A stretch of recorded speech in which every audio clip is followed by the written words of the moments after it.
to talk about pot odds in poker.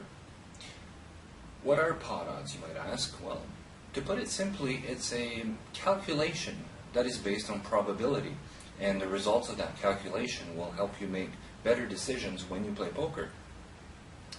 Typically, you use pot odds when you're in situations where you're chasing cards. So when you're on a draw. For example, in Texas Hold'em, let's say you have 2 spades in your hands, and the flop comes and there's 2 more spades and a heart. It doesn't matter what the actual values are. What matters is that there's 4 spades available to you and 2 more cards to come. So what are the chances of actually making that flush? What are the chances that one of those next 2 cards will be a spade? That's what pot odds will help you calculate. So the way it works in Texas Hold'em is fairly simple. You'll probably see a bunch of pot odd charts on different websites. You actually don't need those. I'll show you a really simple way to calculate pot odds in your head, and then I'll explain how you use that result to make decisions. So the first thing is to figure out the number of outs that you have. So in our case, we know that there's a total of 13 spades in the deck, and there's 2 in my hand, and then there's 2 on the flop. So that means there's only 9 spades left that are unexposed. Now, some of those spades could be in my opponent's hands, but I have no way to tell that. So for the purpose of pot odds, I'm just going to assume that they're in the deck and that I have a chance of seeing them on one of those next 2 cards to come.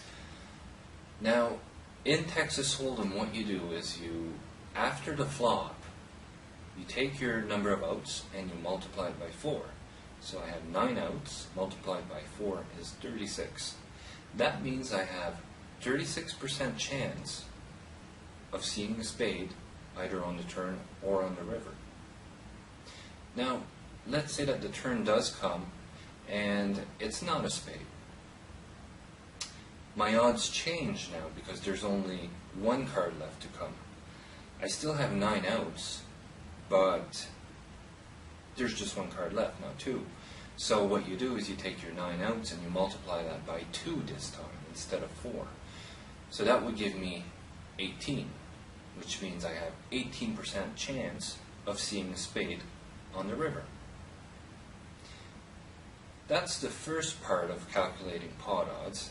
And the second part is, well, how do I use that information? You know, what does that 36% tell me?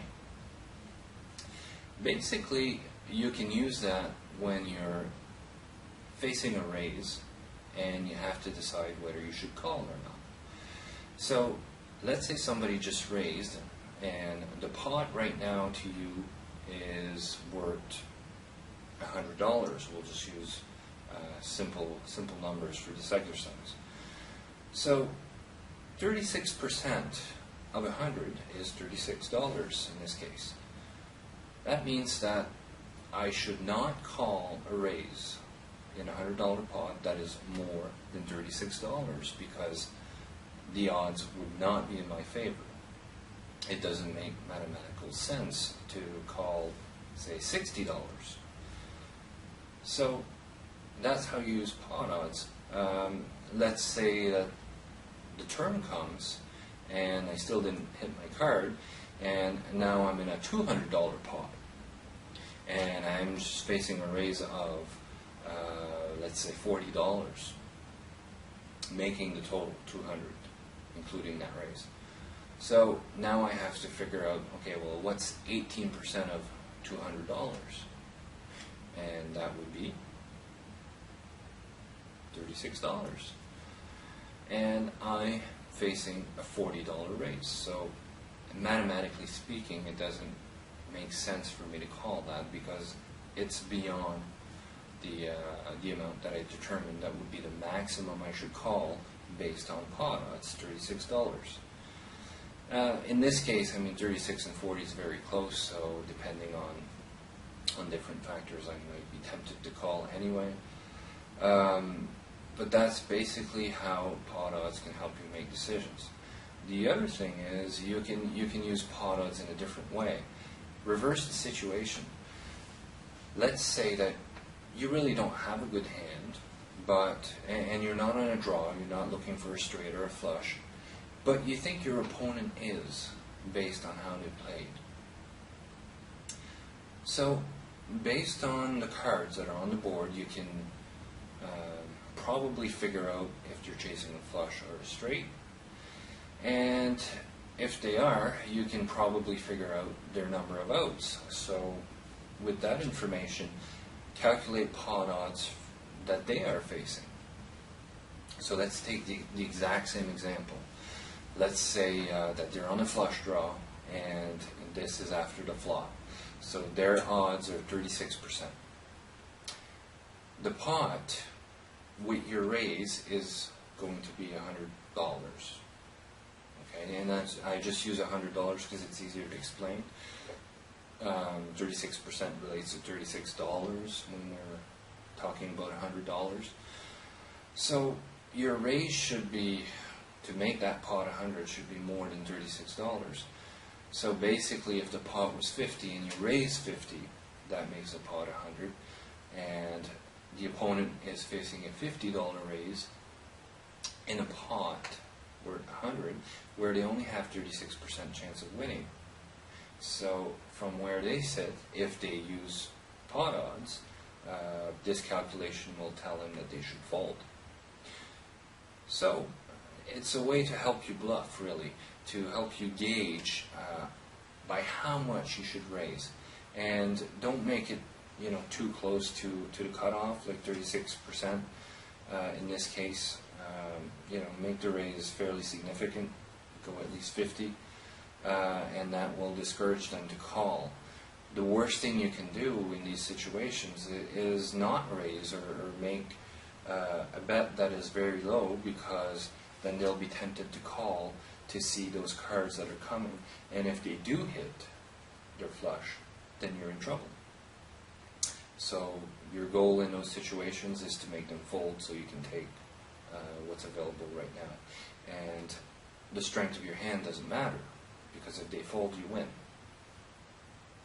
There's another concept with pot odds that is called implied pot odds.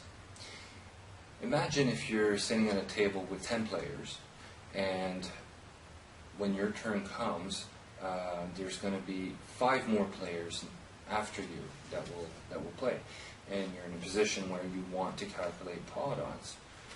Implied pot odds take into account future actions of the players that will go after you. So instead of basing your total pot value on what it is now, what you have to do is guess, how will the other players next to me act? So let's say you're facing a raise right now, and you guess based on the previous betting round that 2 of the 5 players will call. Then add their 2 amounts, your 2 calls, to your pot, because that's really what your real pot odds will become at the end of the betting round, assuming that's how the hand will play out.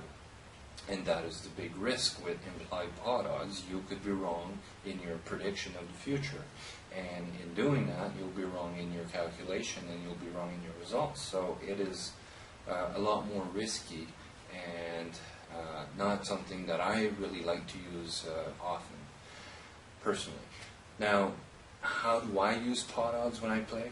I use them as extra information. I certainly don't play just based on pot odds. Pot odds help me guide my actions, but they don't dictate my actions. There's other elements that you take into considerations when you make plays. Table position, table image, your own and that of your opponents, etc. So pot odds can help you determine if it makes sense mathematically to call a hand, but there's other factors to consider. So don't just rely on pot odds when you make decisions in poker. Alright, so I hope you enjoyed this video, and good luck at the tables.